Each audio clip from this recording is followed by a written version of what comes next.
Merci Jean-Luc. Je pense qu'on va passer au prochain orateur, qui est Jean Siard, qui nous vient du Cyprus Institute, qu'il dirige. Et Jean Siard, donc, il nous le dira lui-même, il dirige donc cet institut à Chypre, et en même temps, il avait fondé et dirigé un laboratoire spécialisé justement sur la chimie atmosphérique au CEA à Gif-sur-Yvette pendant très longtemps, un laboratoire que je connais bien parce que j'y ai fait ma thèse. Et donc il va nous parler maintenant de nouveaux outils expérimentaux. Est-ce que c'est cette... D'accord. Eh bien, bonjour à tous. Je suis content de venir ici, d'être invité à venir en France, qui n'est pas à côté de Chypre. On est quand même à 4h30 d'avion, à 3000 km d'ici, et avec 20 degrés de plus aussi. Donc le choc thermique, il était là hier soir quand je suis arrivé. Voilà, donc comme disait Edouard, j'étais et je reste encore chercheur CNRS à avoir travaillé au LSCE en région parisienne pendant une quinzaine d'années. Et maintenant, donc, je suis professeur au Cyprus Institute à Nicosie, et je travaille notamment sur ce que je vous montrerai tout à l'heure sur les drones. Et je vous présenterai donc sur cette présentation de du coup 45 minutes, puisque Jean-Luc m'a bouffé déjà 15 minutes, les enjeux très rapidement, développement des outils, pourquoi on souhaite développer de nouveaux outils pour caractériser les aérosols carbonés, présenter rapidement ces techniques, et puis voir tout de suite et rapidement comment ces outils peuvent être utilisés pour décrire l'aérosol carboné. Et je prendrai quelque chose qui vous concerne beaucoup ici, c'est l'Île-de-France. Et puis les enjeux de la miniaturisation de certains de ces capteurs. Et là, je vous présenterai les activités que je fais aujourd'hui sur les drones. Donc les enjeux donc, qui sont sur les aspects climatiques et sur les aspects santé. Donc ça, c'est ce que présentait tout à l'heure Edouard. Je ne vais pas revenir trop dessus. Ici, vous avez tout ce qui réchauffe et ici, tout ce qui refroidit l'atmosphère. Et on voit ici que le black carbon est un contributeur. En fait, c'est le deuxième contributeur après le CO2 qui réchauffe l'atmosphère. Il a un potentiel, un pouvoir de réchauffer qui est 300 à 500 fois supérieur au CO2. Heureusement, on a des quantités de black carbone dans l'atmosphère qui sont bien plus faibles. Et en fait, quand on s'intéresse un petit peu aux différents impacts du black carbone sur le climat, et ça, je pense que ça sera développé un peu plus tard, on ne voit pas très bien ici, mais donc il y a des impacts qui sont très différents, avec des impacts directs du réchauffement de l'atmosphère par le black carbone, des impacts aussi sur le cycle des nuages. Et donc tout ça rend finalement l'étude du black carbone quelque chose d'important, et pourtant encore, pour certains de ces aspects, mal documentés. Sur la santé, on aura une experte avec Armelle qui nous présentera ça dans le détail. Je repars juste d'un document qui a été fait il n'y a pas si longtemps sur le black carbone par l'Organisation mondiale de la santé.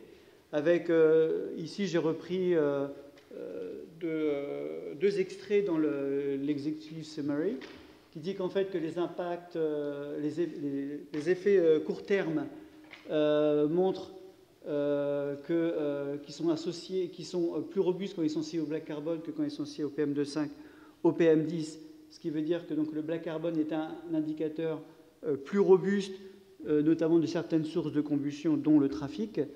Et un autre extrait qui dit que le black carbone, mesuré comme le carbone élémentaire, n'est pas véritablement un composé forcément très toxique. Par contre, il joue un rôle de transporteur d'un grand nombre de composés qui sont très toxiques vers des parties du corps humain qui sont très sensibles. Donc, voilà, quelque chose qui est sur la santé, qui sera forcément beaucoup plus développé. Je fais très court. Les motivations, donc, on a ces enjeux qui sont sur le climat, sur la santé, et donc la motivation de développer des nouveaux outils pour caractériser ces aérosols carbonés, elle concerne d'abord les sources. Alors on a des sources qui sont anthropiques et très diverses, le trafic, les industries, le chauffage. On a après des sources naturelles, les émissions biogéniques, les feux de biomasse qui sont aussi liés aux activités anthropiques. Et donc, quand on fait un petit bilan à l'échelle globale de toutes les sources d'aérosols carbonés, alors on trouve des débris végétaux, ça comprend aussi tout ce qui est bioaérosols. On trouve après des émissions directes de suie de carbone organique, des émissions secondaires, on en a parlé. Et en fait, donc, l'intérêt d'avoir des outils expérimentaux, c'est d'être capable de déconvoluer les deux, parce qu'évidemment, c'est ceux-là qui sont responsables des changements du climat. Et donc, il faut être capable de les mesurer et de les séparer de ceux qui existent déjà dans l'atmosphère. Voilà, donc caractériser des sources différentes d'aérosols carbonés. Maintenant, je vais vous donner aussi un autre exemple qui illustre la nécessité de comprendre les sources à l'émission et leur évolution. C'est quelque chose qu'on croise dans la rue tous les jours. C'est les véhicules qu'on a avec les émissions ici de PM pour les véhicules diesel et les véhicules essence, avec les normes Euro, ici avec les dates de mise en circulation. Donc on voit ici que ce n'est pas une découverte, les diesels sont les principaux émetteurs de particules par rapport aux véhicules essence, suivant les différents normes Euro, que les vieux véhicules Euro émettaient davantage de particules. Ici, c'est le pourcentage de black carbone qu'on retrouve ici pour les voitures essence et ici pour les diesels. Donc on trouve que, une fois de plus, les diesels sont des gros émetteurs de particules et notamment de particules de suie. Ça, c'est ce qu'on a notamment à l'émission. Donc c'est les informations qu'on a quand on fait des mesures en banc moteur de particules à l'échappement. Maintenant, ces sources vont évoluer et il faut être capable de les caractériser. Et je vous montre ici donc une récente publication qui montre qu'a en fait fait vieillir de façon artificielle les émissions de deux types de véhicules. Vous avez ici un véhicule Euro 3 diesel, donc avec une grande part ici de fraction primaire, c'est-à-dire à l'émission, donc primary organic aerosol, les aérosols organiques primaires de black carbone. Et ici, finalement, un aérosol qui, quand il est vieilli, va peu vieillir et va produire une petite quantité additionnelle de matière organique. Vous prenez le même véhicule, ici, un dernier modèle Euro 5 en essence, vous voyez que finalement, il émet très très peu de particules à l'émission. Par contre, quand vous le faites vieillir dans l'atmosphère, il va produire une grande quantité d'aérosols organiques secondaires. Et donc, en fait, quand on regarde après les facteurs d'émission de ces deux véhicules, ils sont beaucoup moins différents qu'à l'émission. Donc cet exemple, c'était pour vous illustrer qu'il est important, quand on s'intéresse aux sources d'aérosols, de ne pas uniquement les mesurer à l'émission, mais également de s'intéresser à ce qu'ils deviennent dans l'atmosphère, parce que finalement, les informations qu'on a à l'émission peuvent changer du tout au tout après quelques heures et jours de vieillissement. L'intérêt aussi, quand on s'intéresse aux aérosols, c'est de voir aussi leurs évolutions dans le temps. Et ici, je l'illustre avec les données d'évolution de fumée noire qui sont mesurées par IF depuis 1956 jusqu'à 2008. Alors, on voit quand même qu'il y a eu une grande amélioration de la qualité de l'air sur la région parisienne, quand même, avec une diminution de près d'un facteur 10. Mais on observe depuis le milieu des années 90 que finalement, on n'a pas d'amélioration notable sur ces fumées noires. Et donc, on voit ici tout l'intérêt d'avoir ce genre d'instruments robustes qui vont nous mesurer sur des grandes échelles de temps, ici la fumée noire, pour être capable de voir des tendances et mieux comprendre si finalement la mise en place de certaines actions dans le temps sont efficaces. Alors, les outils expérimentaux de caractérisation de l'aérosol carboné, ils sont également motivés par la complexité des aérosols, notamment ici organiques. Je ne veux pas rentrer dans le détail de cette figure.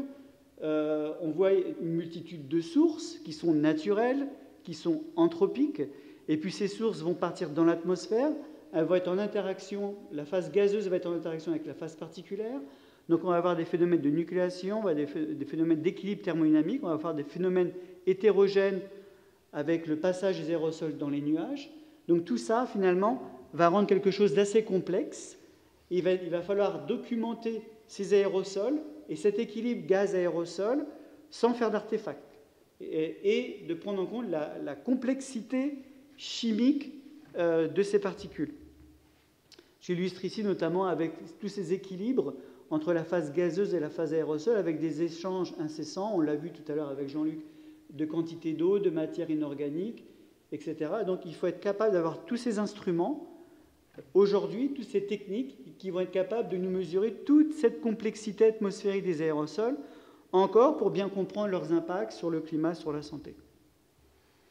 Voilà, les outils, ces outils donc, de caractérisation de l'aérosol carboné doivent donc, pour résumer, être en capacité de caractériser les différentes sources naturelles anthropiques, doivent être capables d'améliorer nos connaissances sur les facteurs à l'émission, mais également de bien comprendre leur vieillissement dans l'atmosphère, mesurer de façon robuste sur des grandes échelles de temps ces concentrations pour en avoir des informations sur les tendances, mesurer sans artefact ces composés carbonés et notamment afin d'appréhender leur complexité structurelle chimique, ce qui est une information importante pour leurs impacts.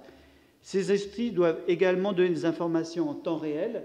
Ça, c'est une information qui est importante, notamment quand il s'agit de la qualité de l'air, pour une meilleure information en temps réel et une meilleure efficacité des plans de réduction des émissions sur ces événements.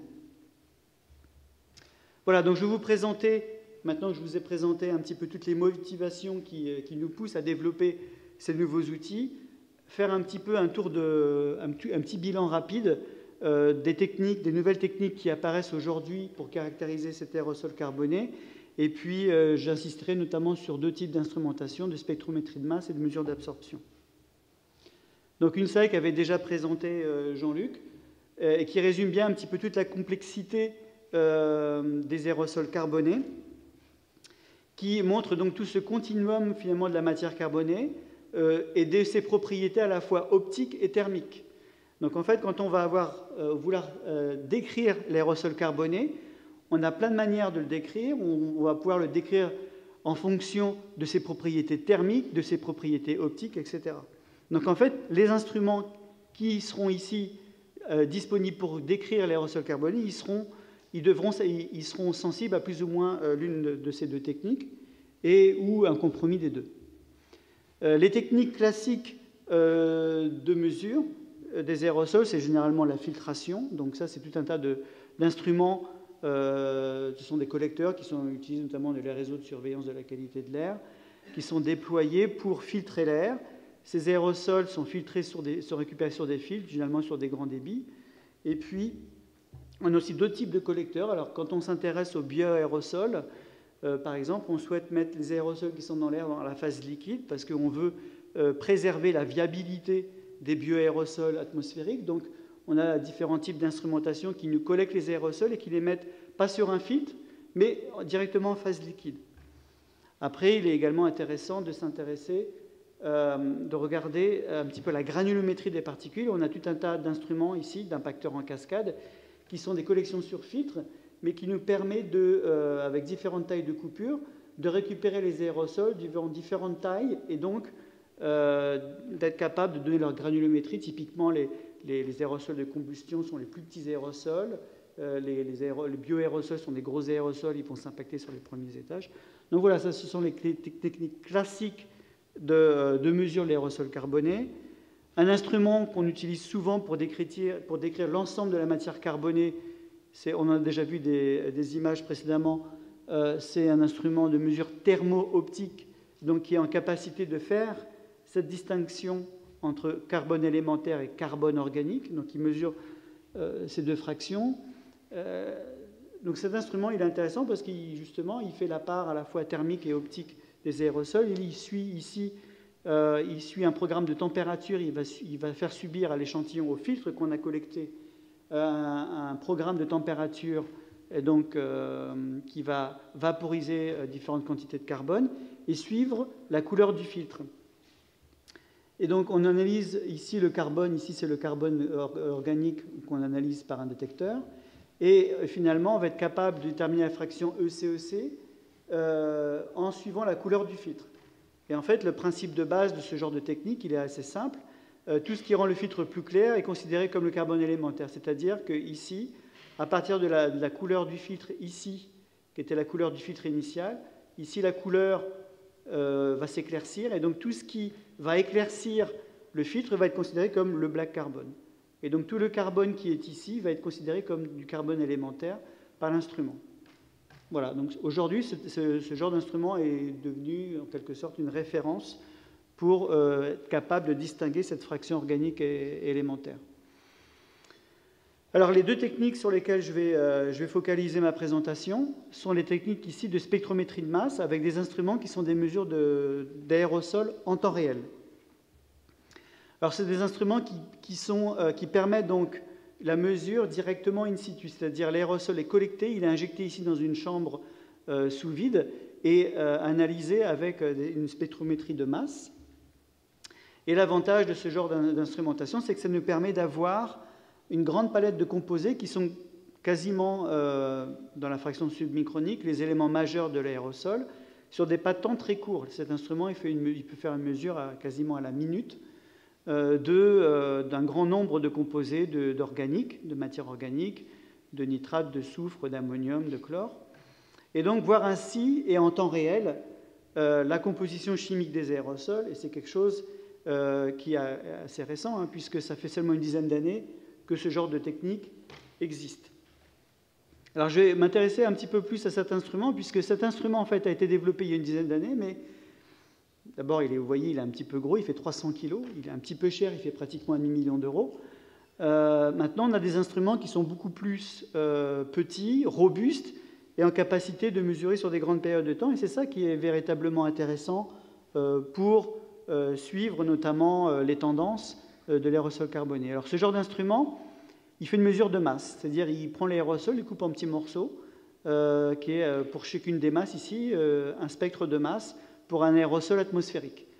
Typiquement, le principe de mesure, il fait une mesure de l'air avec les aérosols, il met un filtre, il mesure que les gaz, et la différence des deux nous donne ce qu'il y a dans l'atmosphère en termes de particules. Donc on va mesurer, en fait, ici vous avez différentes couleurs, vous avez des fragments spécifiques de l'aérosol qui sont spécifiques au nitrate, d'autres qui sont spécifiques au sulfate. Vous voyez une grande majorité qui sont liés à la matière organique, et en faisant la somme de tous ces fragments de masse, on va obtenir une concentration totale de matière organique. L'intérêt de cet instrument par rapport à l'instrument que je vous ai montré avant, c'est que l'instrument précédent mesurait le carbone organique. Or, la matière organique, elle est composée pas uniquement de carbone, mais également et surtout d'hydrogène et d'oxygène, et également d'un tas d'autres composés. Et cette matière organique, ici, elle est vue dans sa globalité. Alors, on a fait, ça c'était le travail que je faisais au LSE avant de partir à Chypre, on s'est intéressé un petit peu à la robustesse de ces instruments, qui sont tout nouveaux, avec une grande potentialité pour mesurer l'aérosol en temps réel.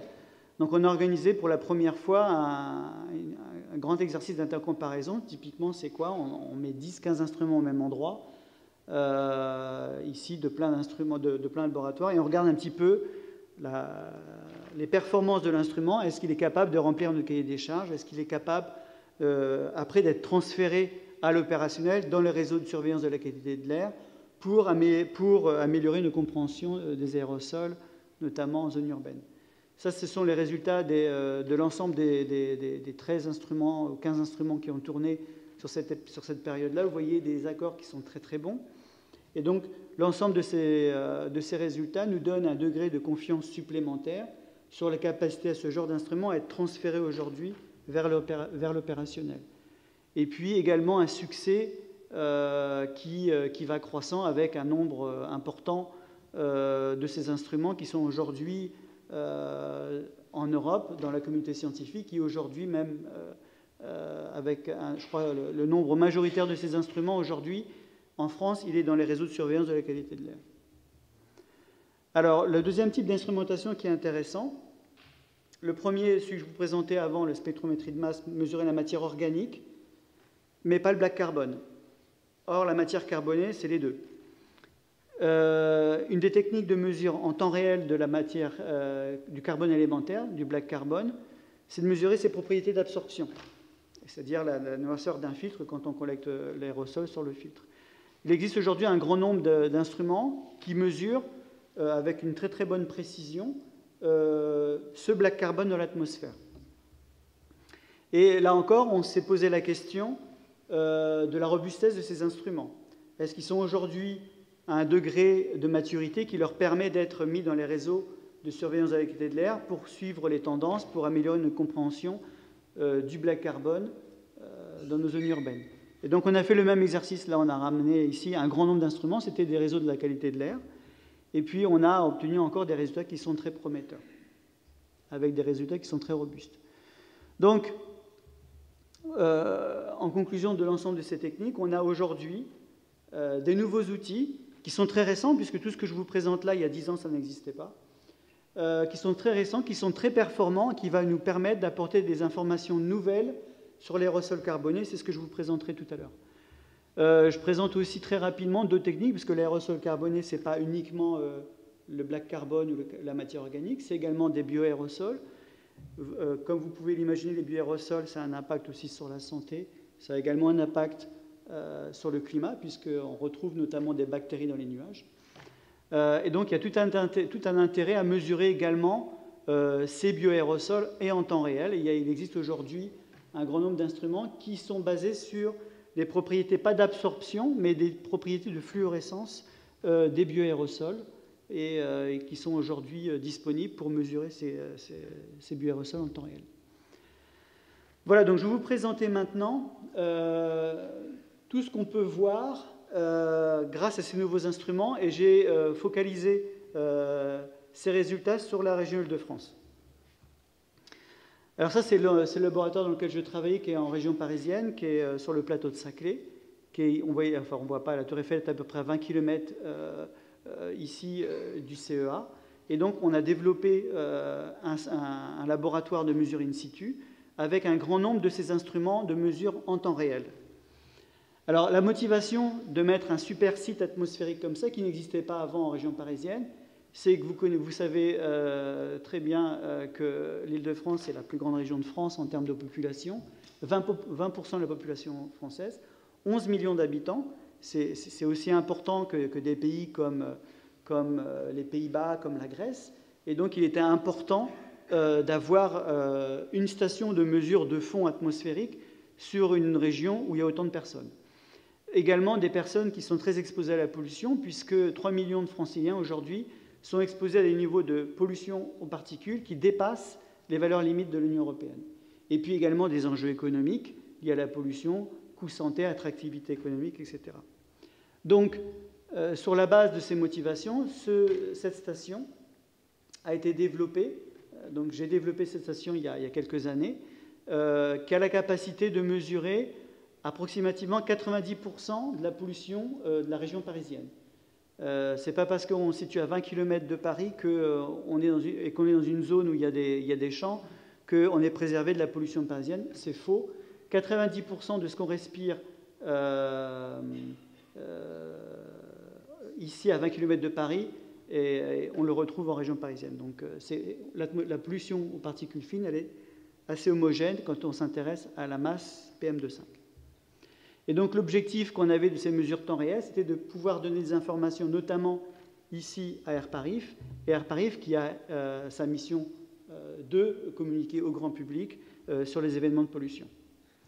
Donc, qu'est-ce qu'on peut apprendre de ce genre d'instrument? Grâce aux mesures rapides, on peut échantillonner un grand nombre de profils chimiques avec un grand nombre d'origines de masse d'air. Et donc, ici, à notre station, on a pu, ici, sur l'échelle d'une année, voir un petit peu la composition chimique des aérosols qu'on recevait sur la région parisienne en fonction de l'origine des masses d'air. Et donc, on voit ici la taille, c'est proportionnel à la taille, à la quantité de particules qu'on reçoit. Donc, typiquement, quand on a des flux d'ouest, on a des concentrations de particules qui sont très faibles. Vous voyez qu'on a ici, on a une majorité de matière organique. Hein, c'est la couleur verte ici. C'est le organic matter, COM. Quand on bascule, par contre, vous voyez sur des secteurs, par exemple, continentaux, on a ici des concentrations qui sont beaucoup plus élevées, avec des fractions aussi de matière inorganique, de nitrate, de sulfate, d'ammonium, qui sont également très élevées. Donc vous voyez ici toute la potentialité de ce genre de mesure qui vous permet de dire aussi quelle est l'importance de l'import sur les événements de pollution, notamment sur la région. Alors un événement qu'on a pu documenter, alors on peut en documenter tous, hein, tous les événements peuvent être documentés. Un ici qu'on a pu documenter, et qui alors, pour vous l'expliquer, ici, ce sont les concentrations donc, de matière organique, de nitrate, sulfate, ammonium et black carbone. Ici, donc, les instruments de mesure par spectrométrie de masse que je vous ai présenté avant. Et ici, vous avez le rapport de carbone, de black carbone entre ici, ce qu'on peut être capable d'analyser et qui est lié à la combustion de biomasse, et ici, lié au trafic. Donc en fait, on a, durant cet épisode de pollution, donc avec des niveaux de PM qui sont montés très haut, différents épisodes avec, au démarrage, ici, des températures relativement froides, et puis une contribution importante de chauffage bois, et puis quasiment dans les jours qui ont suivi, un basculement des masses d'air qui nous ont ramené des masses d'air qui arrivaient d'Europe centrale et d'Europe de l'Est, avec des niveaux de pollution élevés, et qui ont maintenu ce niveau de pollution en Île-de-France. Donc on voit ici toute la complexité un petit peu des événements de pollution qu'on peut avoir sur la région. Ce n'est pas uniquement des émissions locales, ce n'est pas uniquement des imports, c'est parfois une succession d'émissions locales, puis de transport. Quand on s'intéresse un petit peu à cet aérosol organique et un petit peu au poids de 3 types de sources qu'on peut analyser avec ce genre d'instruments. On a la matière organique qui est liée au trafic, ici en gris. On a ici la matière organique qui est liée à la combustion de biomasse, au chauffage au bois, ici. Et puis l'aérosol organique secondaire, celui qui est issu des processus gaz-aérosol. Et ici, donc, on a classifié cette contribution en fonction des niveaux de concentration de matière organique qu'on a enregistré à notre station ici en Île-de-France. On voit que sur les événements de pollution à la matière organique, on retrouve les éléments dominants sont le trafic et la combustion de biomasse. Et c'est des informations qui sont très intéressantes puisqu'on ne les avait pas avant. Et ça montre que finalement, quand on a certains de ces épisodes de pollution à la matière organique, les émissions locales de trafic et de chauffage bois ont un poids important. Et ça, c'est important puisque ça justifie la mise en place d'actions de réduction immédiate de ces émissions dans la région. Donc ce genre d'information n'était pas disponible avant. Aujourd'hui, on a, grâce à ces mesures en temps réel, cette capacité de voir finalement la contribution de ces sources en temps réel et voir si finalement ces sources qui sont essentiellement locales, régionales en Île-de-France, s'il est intéressant de mettre en place des mesures de réduction de circulation ou autres sur la région. Un autre exemple, pour vous illustrer l'intérêt de ce genre de mesures, c'est que n'importe quel événement qui arrive sur la région, on est capable de le détecter, même s'il n'était pas prévu. Et là, je vous illustre un événement d'émission volcanique d'un volcan islandais. Ce n'est pas le fameux volcan qui a bloqué tout le monde, mais un qui a lieu en septembre 2014. Quasiment personne n'en a parlé parce qu'il y avait une actualité politique au même moment qui avait complètement masqué l'information. Mais on a détecté au même moment un pic très important de soufre sur la région Île-de-France, qui a été relié par quelques agences de surveillance de la qualité de l'air qui ont mesuré des concentrations de SO2 au même moment. Et quand on s'est posé la question, mais qu'est-ce qui se passe? Pourquoi on est sur des événements de pollution aujourd'hui de soufre, ce qui n'arrive jamais? On a fait des rétrotrajectoires, on s'est aperçu qu'en fait, toute notre masse d'air, elle arrivait d'Islande. Et au même moment, il y avait un volcan islandais qui était en éruption. Donc, vous voyez ici un petit peu tout l'intérêt de ces mesures. Vous voyez la très forte variabilité de ce qu'on peut mesurer d'un jour à un autre en Île-de-France et l'intérêt de mesurer ça en temps réel. Et donc d'être capable de détecter qu'est-ce qui se passe. C'est important, notamment sur des épisodes de pollution industrielle où des panaches peuvent arriver sur la région francilienne. Aujourd'hui, cette station est capable de diagnostiquer immédiatement la nature et parfois la source de ce qui nous arrive en région parisienne. Quand on met ça sur un contexte un petit peu plus élargi, à l'échelle ici d'observation sur plusieurs années de ce type d'instrumentation, on retrouve, quand on fait la ségrégation de la matière organique dans les différentes sources, on retrouve un petit peu quelque chose qui est attendu, c'est-à-dire une certaine saisonnalité de certaines sources, notamment celle du chauffage bois ici, avec des contributions qui sont importantes sur l'automne et l'hiver, de ces deux sources par rapport aux aérosols organiques secondaires. Alors maintenant, quand on s'intéresse, je vous parlais tout à l'heure du trafic et des émissions à l'échappement et de leur évolution dans l'atmosphère, on peut s'intéresser encore avec les mêmes outils au profil des émissions liées au trafic. Et je vous présente ici, en fait, les concentrations qu'on a mesurées. Ici, en noir, c'est le black carbone. Ici, c'est la matière organique primaire. Et puis ici, c'est la matière organique secondaire.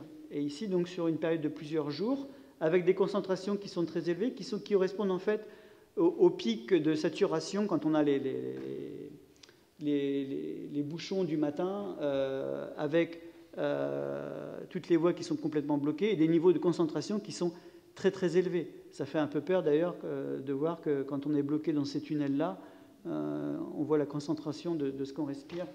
Ça fait peur, hein. 440 microgrammes par mètre cube, c'est quoi? C'est plus de 10 fois ce qu'il y a en moyenne annuelle en région parisienne. Donc, et ce qui est intéressant de voir, c'est que sur les périodes de circulation fluide, comme ici, où on n'avait pas des concentrations très élevées, où c'est des périodes complètement congestionnées dans le tunnel, on retrouve finalement des profils assez identiques. Alors, on a un petit peu plus ici de matière secondaire, mais finalement, on arrive à retrouver des cohérences sur certains de ces profils. C'est important de vérifier ces profils, parce que finalement, plus tard, quand on va, avec notamment Airparif, essayer de simuler un petit peu la pollution liée au trafic en Île-de-France, on va vérifier si nos profils à l'émission sont corrects. Et ce genre d'informations qu'on a avec ces nouveaux instruments, et donc ils sont particulièrement utiles pour vérifier la cohérence des facteurs d'émission. Alors ces instruments de mesure en temps réel et la robustesse qu'on a montré ces instruments nous ont permis de monter pour la première fois un réseau de black carbone en Île-de-France. À ma connaissance, très peu de villes ont un réseau si développé. Et donc, on a essayé de mettre, pendant plus d'une année, des instruments de mesure de black carbone sur plusieurs des stations d'Airparif, sur des stations, alors en noir, qui sont des stations de trafic, ou en bleu, sur des stations qui sont des stations de fond urbain. Je vous présente ici un petit peu ce qu'on peut observer en gradient de concentration quand on s'intéresse au black carbone sur les stations de trafic, sur les stations urbaines et sur les stations de fond rural, dont la station du Cirta dont je vous parlais tout à l'heure. On voit un gradient qui est très très fort, on voit pratiquement un facteur 10 de black carbone entre ce qu'on peut voir en site trafic et ce qu'on peut voir en zone rurale. Et là, on vérifie par la mesure qu'effectivement, ce type d'instrument, il est complètement pertinent quand on veut tracer l'impact du trafic sur les particules. On voit aussi, donc, il y a une très forte variabilité du black carbone en site trafic. Ça dépend en fait du degré de circulation sur la voie. Ce qui est intéressant de noter, c'est également des concentrations relativement stables en zone urbaine. Donc sur la base de ce réseau dense, on a montré ici, là je vous le montre de façon un peu plus visuelle, ici quand on marche pas très loin de la porte d'Auteuil, voilà à quoi on est exposé en black carbone. Quand on est en zone urbaine, c'est en rouge. Vous êtes par exemple dans un parc, voilà ce à quoi vous êtes confronté. Et puis en bleu, quand vous partez à 50 km de Paris, voilà ce que vous respirez en black carbone. Donc vous voyez que quand on est très proche des voies de circulation, on est énormément exposé au black carbone. Ce qui est intéressant de noter, c'est que Airparif a un réseau historique de mesure de black carbone sur plusieurs zones urbaines, plusieurs zones de fond urbain, pardon, en région parisienne. Et quand on trace à l'échelle de moyenne mensuelle, depuis 2009, là où ils ont démarré leurs mesures, on voit finalement une très grande cohérence dans les niveaux de black carbone dans toutes ces zones-là, alors qu'il y en a certaines qui sont séparées de 20 km. Donc il est intéressant de voir que finalement, vous pouvez être sur quelques centaines de mètres, avoir des gradients très importants de black carbone si vous êtes proche d'un axe de circulation, quand vous êtes un peu plus loin. Par contre, à l'échelle de la zone urbaine, quand vous êtes en fond urbain, finalement, vous êtes exposé quasiment aux mêmes concentrations, même à 20 km de distance. Donc c'est quelque chose qu'on a pu mettre en évidence grâce à ces instruments. Maintenant, cet instrument, il a la capacité de mesurer l'absorption à plusieurs longueurs d'onde. Et l'intérêt ici, c'est qu'en mesurant l'absorption du proche IR au proche UV, on voit ressortir le chauffage bois qui, lui, absorbe, qui est très efficace dans l'absorption proche de l'UV. Et donc, quand on fait un petit calcul des données spectrales d'absorption de cet instrument, on est capable finalement de sortir, à partir du même instrument, des profils de black carbone qui sont liés au trafic et qui sont liés au chauffage bois. Et donc là, c'est sur plusieurs années de mesure à notre station de fond. On voit ici donc, le black carbone qui est lié au trafic, avec quelque chose qui n'est pas très marqué en termes de saisonnalité. Par contre, vous voyez bien ici ces saisonnalités très marquées de black carbone qui est lié au chauffage bois sur la région, avec donc un démarrage qui est typiquement lié à mi-octobre et qui s'arrête typiquement mi-avril, donc il couvre plus de la moitié de l'année, où on voit donc des concentrations qui montent de façon très significative. Donc voilà, cet instrument, il présente non seulement cette capacité d'être robuste, de voir des tendances et d'être mis en réseau, mais de voir également deux sources qui sont des sources majeures de combustion en Île-de-France, qui sont le trafic et le chauffage au bois.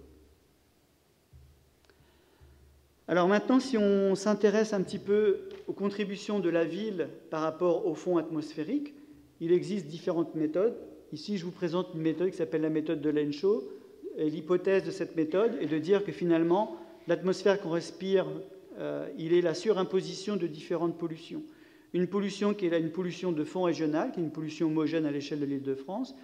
Ajouter à cela une pollution qui est produite par la ville, par l'agglomération, et puis après, quand on est en site trafic, par les émissions locales des voitures. Donc en fait, si on fait la somme de tout ça, on retrouve une concentration à l'endroit où on se trouve.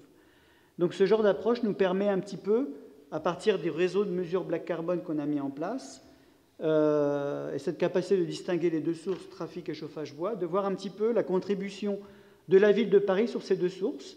Donc ici, à l'échelle de l'année, ici, pour le trafic, on voit que, ici, est converti en PM2,5, on voit que la ville de Paris contribue de façon très majoritaire au PM trafic qu'on respire en fond parisien. Ça, c'est pas quelque chose de surprenant. On s'attendait à ce que la ville de Paris produise sa propre pollution quand il s'agit du trafic.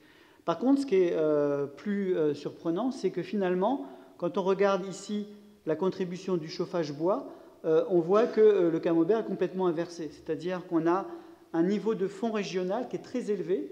Et en fait, l'agglomération de Paris ne produit qu'un tiers de sa pollution au chauffage bois à Paris. Et 2 tiers, donc, sont issus, 3 quarts même, sont issus d'un fond régional. Quand on regarde les concentrations, ici, on voit que, donc ça c'est ce que je vous disais là, donc on voit ici que quand on regarde les concentrations, finalement, ramené en termes de PM, le trafic et le chauffage bois sont finalement sur des concentrations qui sont assez proches en Île-de-France. Et ça encore, grâce aux outils qu'on a utilisés. Alors maintenant, quand on s'intéresse aux tendances, on a utilisé ce réseau historique d'instruments de black carbone et on a tracé les moyennes annuelles. Et on a pu voir ici une baisse de près de 20% du black carbone qui donc est lié au trafic sur près de 4 ans. Donc on retrouve à peu près cette tendance sur quasiment toutes les stations. Et ça, c'est quelque chose qui est assez nouveau, puisque je vous présentais tout à l'heure une tendance à la stabilisation sur les fumées noires qui étaient mesurées en région parisienne. Donc on voit ici une diminution de 20%, c'est pas rien, hein, 20%, du black carbone sur les dernières années, et ça, c'est lié au trafic. Alors après, on peut relier ça à beaucoup de choses. Généralement, on relie ça à l'évolution des normes Euro et au fait qu'on a des véhicules qui sont beaucoup plus propres aujourd'hui à ce qu'ils y étaient il y a quelques années. Si on s'intéresse maintenant aux tendances du chauffage bois et du trafic, ici en site de fond et sur les périodes hivernales. Alors, regardez surtout la courbe bleue. On retrouve ici, finalement, donc ça, c'est les concentrations de black carbone issues du chauffage bois sur plusieurs hivers. Et on trouve là, à la différence du trafic, on ne trouve pas de tendance. Donc si on continue ce scénario, donc d'une tendance de black carbone liée au trafic qui va se poursuivre comme ça, et une stabilisation du chauffage bois dans les prochaines années.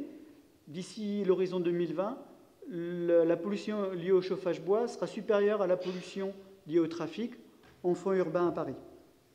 Donc ça encore, ce sont des informations intéressantes et importantes à mettre en perspective pour les politiques locales. Voilà, donc là j'ai fini un petit peu la présentation que je vous ai donnée de tout ce qu'on pouvait apprendre grâce à ces nouveaux outils de mesure en temps réel. Maintenant, je vous présente très rapidement la perspective de ce genre d'instrumentation quand elle est miniaturisée et quand elle est déployée, comme je vais vous le présenter, sur les drones. Alors, cette mesure de black carbon miniature, aujourd'hui, elle existe. Il y a plusieurs compagnies qui, aujourd'hui, se lancent sur différents types de capteurs qui ne pèsent pas très lourd, hein, qui sont typiquement de quelques centaines de grammes, et qui mesurent le black carbon. Alors, c'est un intérêt, je vous présenterai pour les drones, c'est un intérêt pour les mesures d'exposition. La pollution, elle ne vaut pour l'impact sanitaire que s'il y a une exposition forte à cette pollution. Et la meilleure manière de mesurer l'exposition des personnes à la pollution, c'est de leur mettre des capteurs sur eux et de voir véritablement ce qu'ils respirent. Et donc ce genre de petits capteurs ouvre véritablement la porte à l'exposition des personnes au black carbone. Alors nous, on a décidé de ne pas mettre ça sur des gens, mais sur des drones. Et on a mis ça sur plusieurs types de drones. Donc on a des différents types de drones au Cypress Institute. On a des plateformes qui sont des drones de taille moyenne, alors qui pour vous peut-être sont des grands drones, parce qu'ils font pas loin de 35 kg. Après, on a des drones qui sont un peu plus petits, donc qui font jusqu'à 5 à 7 kg. Et puis, on a également des drones hélicoptères et multicoptères, ici, qui présentent l'avantage de décoller sur des zones assez restreintes. Donc voilà, on utilise aujourd'hui ce genre de capteurs, de plateformes drones pour nos instrumentations, notamment black carbon. Alors évidemment, ce déploiement nécessite une grande infrastructure. Donc on a un laboratoire de développement des drones, ici dans notre building à Nicosie. Et puis on a construit donc un aérodrome privé pour nos drones. On a une station de contrôle des drones. Et puis quelque chose qui est assez unique en Europe, on a un espace aérien privé pour nos drones. Chose que vous ne verrez jamais ici en France. Ou peut-être pour l'armée. Mais en tout cas, pour tout ce qui est application civile, vous n'aurez jamais une zone réservée comme ça, de façon permanente, sur une grande zone et sur une altitude qui monte jusqu'à 2,5 km. Au-dessus, c'est les avions de ligne qui sont en approche de Larnaca, donc on ne peut pas aller au-dessus. Voilà, donc on a aujourd'hui une infrastructure qui nous permet véritablement de développer nos capteurs et de les tester en drone. Et je vais vous présenter ici quelques-unes des applications qu'on a pu faire. Donc on a pu déployer un drone, un multicoptère. Ici c'est l'Acropole, c'est Athènes. Athènes souffre d'une pollution au black carbone en hiver. C'est notamment lié à la crise économique en Grèce, au prix du fuel qui a fait qu'un grand nombre d'Athéniens ont switché sur un mode de chauffage au bois, et induisant une très forte pollution à Athènes, avec des niveaux de black carbone qui sont 5 à 10 fois supérieurs à ce qu'on peut voir à Paris. Et ici, donc, les mesures ici de black carbone qui ont été faites au sol. Donc ici, vous voyez, c'est des concentrations qui vont typiquement de 1 jusqu'à 15 microgrammes. Pour vous donner un ordre de grandeur, la moyenne annuelle à Paris, c'est 1 microgramme.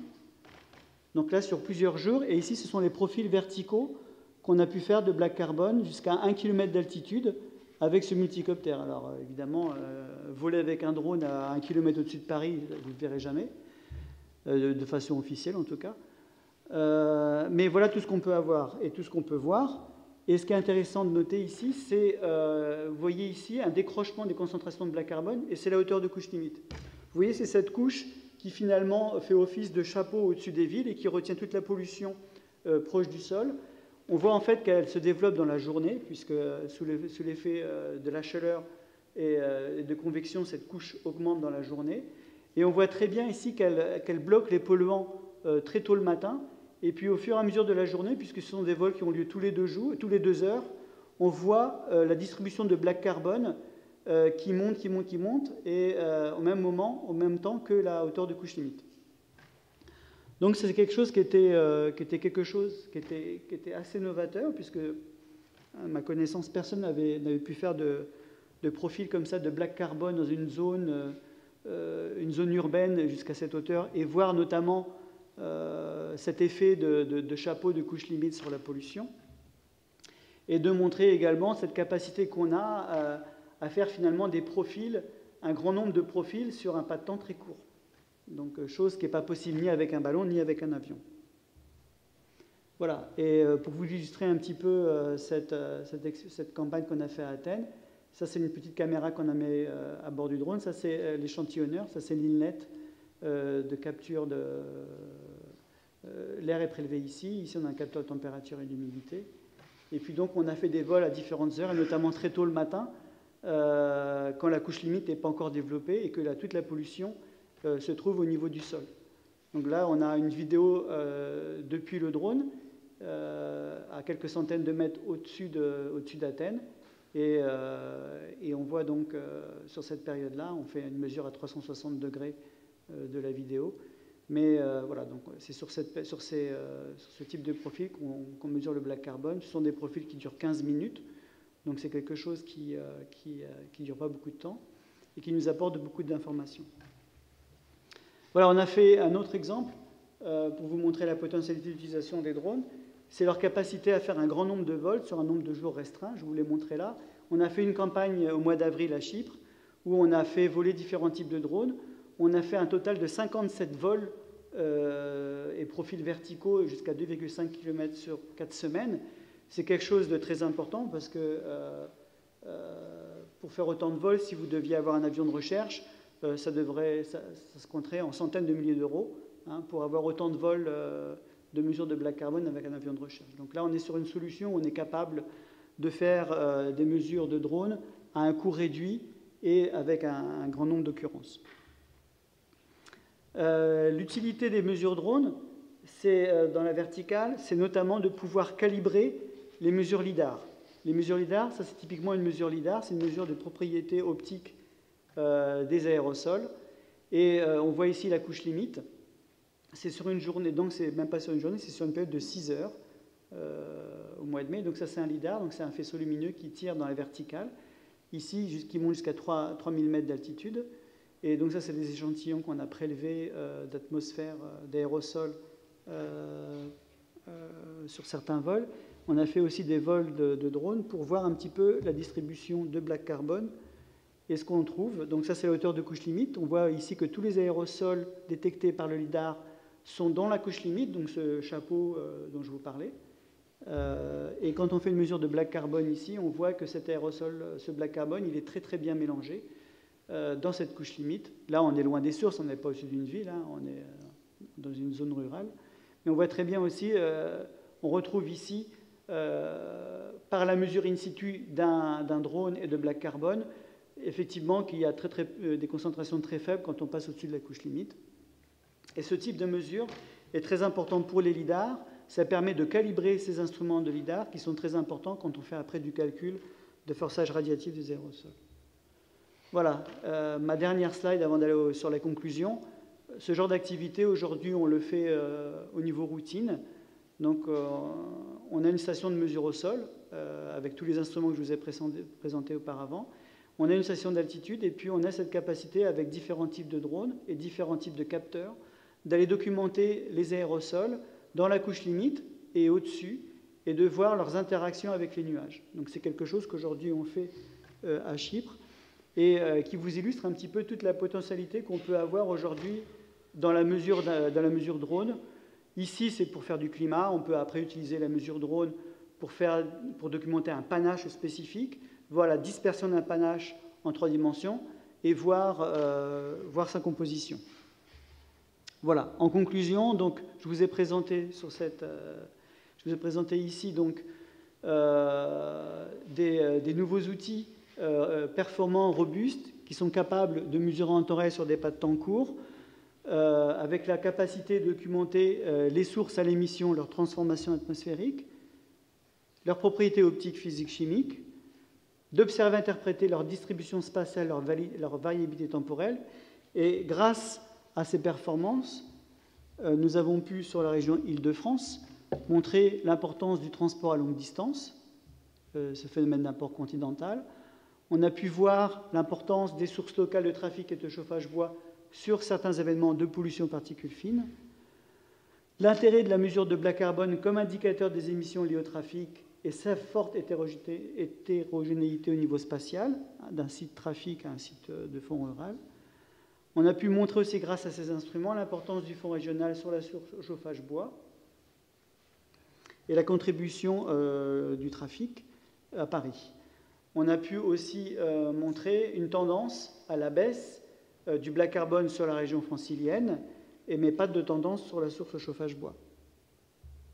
Alors la miniaturisation de ces capteurs, notamment sur drone, va nous permettre une couverture spatiale 3D jusque-là aujourd'hui non possible, puisque tous ces instruments étaient au niveau du sol. Donc leur déploiement en zone urbaine a permis pour la première fois à Athènes de documenter la dynamique de mélange des pollutions au sol dans la couche limite. Et ça, c'est très important quand on essaie de simuler par modèle la qualité de l'air en zone urbaine. Et c'est la potentialité de ces drones pour futur déploiement de mesures de routine pour mieux contraindre le rôle des aérosols carbonés, notamment sur leur impact sur le climat. Et voilà, avec ça, je vous remercie de votre attention.